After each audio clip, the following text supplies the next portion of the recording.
नमस्कार, मैं दीपक शर्मा और मेरे YouTube मंच पर आपका स्वागत।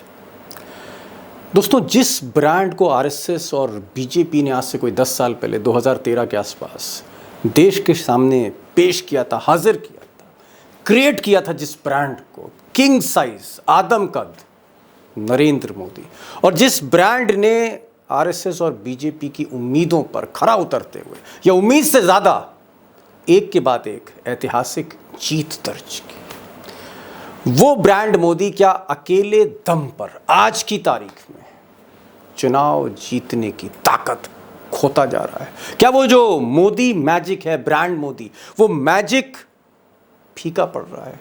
और अगर आज की तारीख में हम देखें तो मोदी अकेले दम पर चुनाव जिताने की ताकत नहीं रखते। और क्या मोदी का जो स्ट्राइक रेट है जिताने का, वो बहुत तेज़ी से नीचे आ रहा है? क्या उसकी ताकत 3 गुनी कम हो गई है? और ये जो चुनाव जिताने की कुव्वत है, या जो यूँ कहें कि जो स्ट्राइक रेट है चुनाव जिताने का, जो 3 गुना नीचे आ रहा है, 3 टाइम्स जो कम हो रहा है मोदी जी का, तो क्या ये मान लें कि मोदी जी अब आगे भी हारेंगे? और जिस तरह मोदी जी के नेतृत्व में बीजेपी ने हिमाचल प्रदेश गंवाया, अभी हाल में कर्नाटक गंवाया, क्या इसी तरह आगे भी बीजेपी कई राज्य गंवा सकती है, जैसे छत्तीसगढ़, फिर मध्य प्रदेश, फिर राजस्थान? और अगर ये 3 बीजेपी के हाथ से ये राज्य निकल रहे हैं, तो क्या फिर 2024 का फाइनल भी मोदी जी के हाथ से निकल रहा है? आज इसी पर बड़ा खुलासा है, तथ्यों के साथ, फैक्ट्स और फिगर के साथ, हर सबूत के साथ। अब इससे पहले मैं बड़ा खुलासा करूं, एक चीज़ मैं यहाँ पर अंडरलाइन करना चाहूँगा कि ये बात सही है, एकदम फैक्ट्स और फिगर अगर आप देखें, स्टैटिस्टिक्स अगर आप देखेंगे, तो 2014 से 2018 तक, बल्कि 19 तक आप कहें कि मोदी का ये जो पीरियड है, ये जो कालखंड है 2014 से 2019, और इसमें मैं लोकसभा के 2 चुनाव और विधानसभा के कई चुनाव भी इसमें शामिल कर रहा हूँ। ये वो पीरियड था, ये वो कालखंड था जब मोदी का बल्ला जहाँ चलता था या तो चौवा था या छक्का था। 2014 में उन्होंने लोकसभा जीतने के बाद हरियाणा में कमाल किया, स्वीप किया उन्होंने, हरियाणा को पहली बार बीजेपी के झोली में डाल दिया। इसी तरह से अगर आप 2014 में ही महाराष्ट्र देखेंगे तो वहाँ पर भी उन्होंने अपने अकेले दम पर स्वीप किया, हालांकि शिवसेना उनके साथ थी, लेकिन बीजेपी को 122 सीटें तक मिली थी। उसके बाद उत्तर प्रदेश जो दशकों से बीजेपी के हाथ से निकल चुका था, वहाँ पर भी 2/3 बहुमत से ज़्यादा एक रिकॉर्ड बनाया मोदी ने।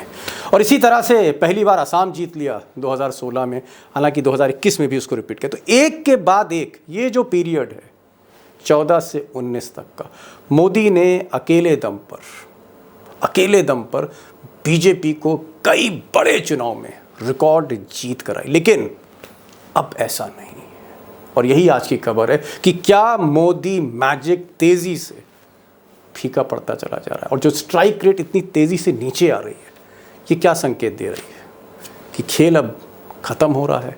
क्या उल्टी गिनती शुरू हो चुकी है? क्या अब मोदी के बल्ले से रन नहीं बन रहे? अब कहाँ तो 2014 से 19 के बीच में मोदी जी जीत की डबल हैट्रिक लगा रहे थे, एक के बाद एक राज्य, और वो भी पहली बार जीतते चले जा रहे थे। और अगर आप ये 5 महीने का डेटा देखेंगे, स्टैटिस्टिक्स देखेंगे, आंकड़े देखेंगे, तो 5 महीने में ना सिर्फ हिमाचल जैसा राज्य खो दिया जो गढ़ था बीजेपी का, कर्नाटक भी हाथ से निकल गया, वो भी पुराना गढ़, एमसीडी दिल्ली भी हारे, कई बाई इलेक्शंस की सीट बिहार से और महाराष्ट्र के बीच में, जहां बीजेपी के गढ़ थे, जहां बीजेपी 20-20 साल से जीत रही थी, वो सीटें भी बीजेपी इन बाई इलेक्शंस में हारी। लेकिन कर्नाटक में तो कहेंगे कि कांग्रेस के पॉइंट ऑफ व्यू से अगर गजब हुआ है, तो बीजेपी को एक बहुत बड़ा सदमा लगा, क्योंकि बीजेपी ने कल्पना नहीं करी थी कि इतनी कम सीटें आएंगी। और जो डेटा और स्टैटिस्टिक्स आ रहे हैं, मुझे लगता है कि अगर चाणक्य ने रात में इसको देखा होगा तो नींद नहीं आई होगी। एक डेटा आप देखिए, मोदी जी का डेटा देखते हैं कर्नाटक का, द हिंदू अखबार का डेटा है, बहुत ऑथेंटिक डेटा है। 20 रैलीज़ और रोड शोज़ कर्नाटक में मोदी जी ने किए। मैं बेंगलोर वाली जो रोड शोज़ हैं उसको हटा रहा हूँ, 17 लोकेशंस ले रहा हूँ, एक्चुअल लोकेशन 17 लोकेशंस। इन 17 लोकेशंस में, अलग अलग कंस्टिट्यूंसीज़ में मोदी जी ने जहाँ सभाएं की हैं, बड़ी रैलीज़ करी हैं, उन 17 में से आप कह सकते हैं कि 13 सीटें जो है कांग्रेस जीत ले गई। कांग्रेस 17 में से 13 कांग्रेस ने जीता, 2 जनता दल ने जीता, जनता दल एस ने, सिर्फ 5 मोदी जी के खाते में। यानी 17 में से जो स्कोर है वो 5 है। स्ट्राइक रेट का आप अंदाज़ा लगा सकते हैं। ऐसा स्ट्राइक रेट पहली बार 2014 से अब तक, इन 9 साल के मोदी जी के प्राइम मिनिस्टर के करियर में, इतनी रैलीज करने के बाद, पसीना बहाने के बाद, करोड़ों अरबों रुपए खर्च करने के बाद, ये स्ट्राइक रेट, ये रिजल्ट, इसकी कल्पना मोहन भागवत से लेकर अमित शाह ने नहीं की होगी कि मोदी जी का शो भी इतना फ्लॉप हो सकता है। और ये बड़े संकेत हैं 2024 की तरफ। अब दोस्तों, बड़ी खबर पर भी मैं आऊँगा, खुलासा भी करूँगा, लेकिन मैं आपसे चंद सेकंड चाह रहा हूँ, एक बड़ी इंटरेस्टिंग डेटा आपसे शेयर करना चाहता हूँ। मैं डेटा शेयर करना चाहता हूँ कोलार का। ये जो कोलार सीट है कर्नाटक में, दरअसल यहीं पर भाषण राहुल गांधी ने 2019 में दिया था, और वहीं उनके मुंह से निकल गया था कि सारे मोदी, यानी नीरव मोदी, ललित मोदी, नरेंद्र मोदी, इनके बारे में वो कह गए कि सब चोर हैं। और उसी पर आपको पता है कि छोटे से मामले में डिफेमेशन के किस तरह से इतनी बड़ी सज़ा दी गई 2 साल की। राहुल गांधी को लोकसभा से बाहर कर दिया गया, उनका बंगला ले लिया गया, सारी चीज़ें। तो ज़रा देखें कि कोलार की जनता ने फैसला क्या दिया है। और फैसला इसलिए इम्पॉर्टेंट है कि कोलार में इस बार राहुल गांधी भी पहुँचे, कोलार में मोदी जी ने भी रैली करी, दोनों लोगों ने रैली करी। राहुल गांधी की रैली 16 अप्रैल को थी कोलार में, और मोदी जी ने बहुत बड़ी रैली कोलार में की 2 मई को। क्या नतीजा देखते हैं कि वो जो केस फ्रेम किया है राहुल गांधी पे, ज़रा उस शहर के, उस सीट के जनता का फैसला भी देख लेते हैं। तो आप स्क्रीन पे देखिए, कोलार सीट नंबर 148, और यहाँ पर कांग्रेस से खड़े हुए मंजूनाथ साहब कांग्रेस के उम्मीदवार थे। राहुल गांधी की तरफ से आप कह सकते हैं, मोदी की तरफ से आप कह सकते हैं कि आरवी प्रकाश बीजेपी के कैंडिडेट थे, जेडीएस के श्रीनाथ थे, और राहुल गांधी के जो उम्मीदवार थे कांग्रेस के, उनको मिले 83,990, 83,990, 84,000 कह सकते हैं। और प्रकाश साहब जो मोदी जी के कैंडिडेट हैं, 50,000 उनको वोट मिले, और जो जेडीएस के हैं 52,000 मिले। मोदी जी सीट जीतना छोड़िए, नंबर 3 पे आ गए, रनर्स भी नहीं थे। ये मैंडेट, ये जनादेश मिला कोलार से, उसी कोलार से जिस कोलार के बिना पर वो जो स्पीच थी मोदी जी ने, या गुजरात ने आप कहिए, उस जज ने राहुल गांधी को लोकसभा से बाहर करवा दिया, जेल के दरवाजे खोल दिए राहुल गांधी। अब दोस्तों, बात सिर्फ कोलार सीट की नहीं है। कर्नाटक में ज़्यादातर सीटों पे जहाँ जहाँ राहुल गांधी गए हैं वहाँ पर कांग्रेस को जीत मिली है, और मोदी जी जहाँ जहाँ गए उसका आपने स्ट्राइक रेट देख ही लिया। लेकिन इस स्ट्राइक रेट, इस हार जीत से परे हटकर मैं बात 2024 के फाइनल की करना चाहता हूँ कि क्या 2024 में अगर यही स्ट्राइक रेट मोदी का रहता है, और ये जो फटीग फैक्टर दिख रहा है, कहीं ना कहीं थकान सी दिख रही है, या मोदी थोड़ा रेपिटेटिव होते जा रहे हैं, क्या वो 272 के मैजिक मार्क को क्रॉस कर पाएंगे? और अगर नीतीश जैसा चेहरा अगर राहुल गांधी आगे रख देते हैं, हिंदी पट्टी का ओबीसी चेहरा, तो फिर क्या और हालत ख़राब होगी? इन सारे सवालों को लेकर मैं जवाब देने जा रहा हूँ। और असली जो वजह है, असली जो कारण है, जो गोदी मीडिया छुपाती है, जो मीडिया दिखाती नहीं है, कि असली कारण कहाँ है, मोदी जी क्यों अब अचानक फ्लॉप होने लगे, या इधर मोदी जी का जो ब्रांड है क्यों फीका पड़ता जा रहा है, उस पर मैं आऊँगा। लेकिन जो एक्सपर्ट्स बात करते हैं आजकल, अगर आप सेफोलॉजिस्ट देखेंगे तो वो ये कहते हैं कि मोदी बहुत रेपिटेटिव हैं, बार बार चीज़ों को दोहरा रहे हैं, कर कुछ नहीं रहे। जैसे मिसाल के तौर पर पिछले 9 साल से अब तक, 2014 से अब तक, बल्कि यूँ कहें 2013 में जब उन्होंने कैंपेन शुरू किया था, 2013 से 23 तक एक ही रट लगाई, भ्रष्टाचार मिटा दूंगा, भ्रष्टाचार मिटा दूंगा। और भ्रष्टाचार का हाल आपने कर्नाटक में देख ही लिया है, 40% सरकार, यही नारा था जिस पर जनता ने मैंडेट दिया है। तो भ्रष्टाचार खत्म नहीं हुआ।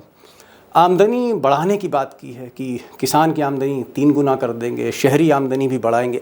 आमदनी नहीं बढ़ी, महंगाई बढ़ गई। और इसी तरह से रोज़गार के जो वायदे हैं उसमें भी बहुत ही ड्रास्टिक परफॉर्मेंस है। और मुझे लगता है कि ये चीज़ें वो बार बार कहते चले गए, और लोगों को लगा कि ये चीज़ें जो रिपीट हो रही हैं, आप वायदे रिपीट कर रहे हैं, सॉल्यूशन नहीं दे रहा। मुझे लगता है कि एक बार ज़रा मोदी जी के उस्ताद को भी सुन लें, उस्ताद क्या कहते हैं, कि मोदी जी क्या गलती कर रहे हैं। सुनते हैं अटल बिहारी वाजपेयी को, फिर आगे बढ़ेंगे असली खुलासे की तरफ। अंग्रेजी में कहावत है, कुछ लोगों को कुछ समय के लिए बेवकूफ़ बनाया जा सकता है, कुछ लोगों को बहुत समय के लिए बेवकूफ बनाया जा सकता है, मगर सब लोगों को सब समय के लिए भड़काया नहीं जा सकता, भरमाया नहीं जा सकता। अब दोस्तों, वाजपेयी जी की जो सलाह है वो कहाँ रास आएगी मोदी जी को, जब मोदी जी ने जो अपने असली उस्ताद थे उनके अडवाणी जी, जब इनका बुरा हाल कर दिया तो वाजपेयी कहाँ हैं, किस ज़मीन पर खड़े हैं मोदी के लिए। बहरहाल मैं बात कर रहा था असली कारण की, असली वजह क्या है। महंगाई है, भ्रष्टाचार है, बेरोज़गारी है, एंटी इनकम्बेंसी, ये सारी चीज़ें तो आई, वायदे भी हैं जो खोखले साबित हो रहे हैं।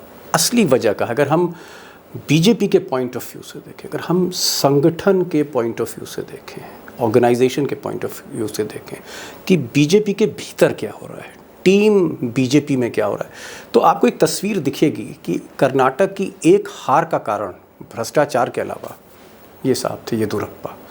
और येदियुरप्पा वो शख्स थे जिन्होंने कर्नाटक में बीजेपी के कमल को रोपा, उसमें पानी दिया, उसको आगे बढ़ाया, कमल को खिलाया, यानी जो पौधा है उसको सींचा उन्होंने। 1994 में जब येदियुरप्पा साहब ने खाता खोला था, 1994 से लेके अगले 20-25 साल तक येदियुरप्पा ने अपने कंधों पर बीजेपी को आगे बढ़ाया है। 100 से ऊपर सीट ले गए येदियुरप्पा, यानी कह सकते हैं कि एक वाहिद सबसे बड़ा फेस कर्नाटक का मतलब येदियुरप्पा था। और उसी येदियुरप्पा को मैं कहना नहीं चाहूँगा, कान पकड़ के जैसे किनारे कर दिया, जैसे अडवाणी को किनारे किया, जोशी को किनारे किया, यशवंत सिन्हा को किनारे किया, अरुण शौरी को किनारे किया। इस तरह के नेता जो किनारे किए, उसी तरह से येदियुरप्पा को किनारे कर दिया। और उसी चक्कर में लिंगायत वोट भी गए। पूरी तरह से आप कह सकते हैं बीजेपी हिल गई जब येदियुरप्पा को दूध से जैसे मक्खी फेंकी जाती उस तरह फेंका गया। चलिए, येदियुरप्पा की बात थी तो नतीजा सामने। जिन राज्यों में चुनाव होने जा रहे हैं वहाँ पर बीजेपी के जो छत्रप नेता हैं, जो बड़े नेता हैं, क्या हाल है। छत्तीसगढ़ देख लेते हैं। छत्तीसगढ़ में इतनी बुरी हालत क्यों है बीजेपी की, जिस छत्तीसगढ़ में बीजेपी का सूर्य अस्त नहीं हुआ, जहाँ पर 2003 से 2018 तक रमन सिंह लगातार हैट्रिक जीत की। वो रमन सिंह कहाँ हैं? रमन सिंह एमएलए हैं आज की तारीख में, लीडर ऑफ अपोजिशन नहीं है। उनकी विधानसभा में कोई कदर नहीं है, क्योंकि मोदी रमन सिंह को नहीं चाहते थे। एक बड़ा नेता मोदी ने कहीं ना कहीं येदियुरप्पा की तरह छत्तीसगढ़ में भी किनारे किया। ये हाल छत्तीसगढ़ का, जिसका एडवांटेज भूपेश बघेल साहब ले रहे हैं। राजस्थान चलते हैं। राजस्थान में भी एक सूर्य था जो अस्त नहीं होता था, वसुंधरा राजे और मोदी जी की बड़ी पुरानी अदावत है। राजस्थान और गुजरात दोनों बॉर्डर स्टेट हैं। एक समय गुजरात में मुख्यमंत्री मोदी जी थे, राजस्थान में वसुंधरा राजे थी। तब से अनबन थी, ईगो टसल कह लीजिए, जो भी कह लीजिए। वसुंधरा राजे भी एमएलए हैं, लीडर ऑफ अपोजिशन नहीं है बीजेपी का चेहरा नहीं है। और उनको लगातार जिस तरह से उनकी घेराबंदी चल रही है वसुंधरा राजे की, वहाँ भी वही हाल किया जा रहा है जो येदियुरप्पा का हाल कर्नाटक में किया गया। ये राजस्थान का हाल है। ठीक है, बीजेपी के लोग कहेंगे कि साहब सचिन पायलट और गहलोत की जो लड़ाई है उसमें हो सकता है कमल खिल जाए, लेकिन हकीकत ये है कि जो हाल वसुंधरा राजे का किया, कई और बड़े नेताओं का हाल उन्होंने राजस्थान में मोदी और अमित शाह ने किया। अपने आगे किसी को टिकने नहीं दिया। किसी का भी कद बढ़ा तो वो छांट दिया गया। इनकी भी बात कर लीजिए। मामा कहते हैं, शिवराज सिंह चौहान मामा, बच्चे सारे लोग इनको मामा पुकारते हैं, बहुत लोकप्रिय हैं, लगातार जीतते आ रहे हैं। लेकिन शिवराज सिंह चौहान को कहीं ना कहीं अडवाणी का आदमी माना गया, कहीं ना कहीं वाजपेयी का आदमी माना गया। और हालत ये है कि मुख्यमंत्री तो हैं, डोर किसी और के हाथ में। और हमेशा हर तीसरे महीने एक चर्चा होती है भोपाल में कि मामा की गद्दी जा रही है। अमित शाह का दौरा होता है और ये चर्चाएं होने लगती। अब आप सोचिए कि अगर किसी मुख्यमंत्री, और वो भी इतना पुराना, जिसका कद इतना बड़ा हो मध्य प्रदेश में, अगर बार बार यही अफवाहें हों और उसको बार बार सफाई देनी पड़े कि भाई नहीं मैं अभी मुख्यमंत्री हूँ, क्या सरकार होगी शिवराज की? शिवराज सिंह चौहान, उनका भी यही है। लंबी फेहरिस्त है। अगर आप ये देखें, सुशील कुमार मोदी, जब से ये बिहार से किनारे किए गए, बिहार ही निकल गया मोदी के हाथ से। सुशील कुमार मोदी आज की तारीख में राज्यसभा में बैठते हैं। एक लंबी फेहरिस्त है बड़े नेताओं की, जिनको एक एक करके कहीं ना कहीं आप कह सकते हैं उनकी हसरतों के पर कतर दिए गुजरात लॉबी ने। और अगला निशाना चलिए उस पर भी बात कर लेते हैं। अगला निशाना कौन है? अगले निशाने की बात हो रही थी और निशाने से पहले मैं जिक्र करूंगा कि कल मोदी जी जब कर्नाटक हार गए, अमित शाह कर्नाटक हार गए, तो बड़ी देर बाद उन्होंने एक ट्वीट किया और बड़ी हिम्मत करके मोदी जी ने पहली बार योगी आदित्यनाथ को बधाई दी कि आपने जिस तरह शानदार जीत हासिल करी है लोकल बॉडीज़ के चुनाव में उत्तर प्रदेश में, उसकी मैं बधाई आपको देता हूँ। ये ट्वीट उन्होंने करा और फिर बाद में मजबूरी में अमित शाह चाणक्य को भी करना पड़ा। अब योगी जो है, योगी कहीं ना कहीं उनका जो कद है बढ़ता चला जा रहा है। अब चाहे वो ठोको नीति हो, एनकाउंटर नीति हो, हिंदू मुस्लिम राजनीति हो, ध्रुवीकरण हो, यूपी में मुस्लिम पॉपुलेशन भी ज़्यादा है, उसका फ़ायदा उठा रहे हो, बीजेपी का पुराना गढ़ रहा है, राम मंदिर, काशी, दुनिया भर की चीज़ें हैं। और योगी जिस तरह भगवाधारी एक मुख्यमंत्री हैं, मोंग द मिनिस्टर, चीफ मिनिस्टर, उसका फ़ायदा तो उनको मिलता है और वो धीरे धीरे सांप्रदायिक ध्रुवीकरण भी बढ़ा रहे हैं। लेकिन बॉटम लाइन ये है कि सबसे ज़्यादा अगर दिक्कत अमित शाह को है या मोदी को थोड़ी बहुत है तो योगी आदित्यनाथ से।